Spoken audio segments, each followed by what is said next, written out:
जय जगन्नाथ। आज आम जान free hold versus lease hold Odisha property कौन। फ्री होल्ड प्रॉपर्टी आपन कहला जमी घर पूर्ण मालिक आपण बिक्री हस्तांतर रिपेयर सबु सबुरे पूर्ण अधिकार भविष्य मूल्य बहुत उच्च हाई जो आपन कहला।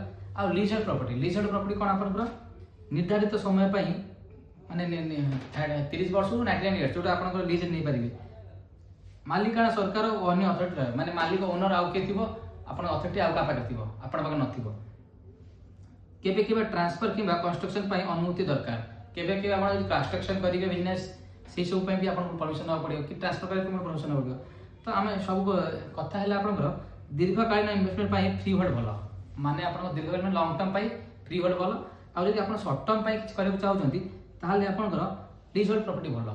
तो ए हैला आपण डिफरेंस। तो सांगा माने आपण गोटे मते मोटिवेट आपण जदि लाइक शेयर सब्सक्राइब करिवे ताले मते मोटिवेट मिलियो मु आपण नुवा नुवा अपडेट देई परिबी। नमस्कार, जय जगन्नाथ।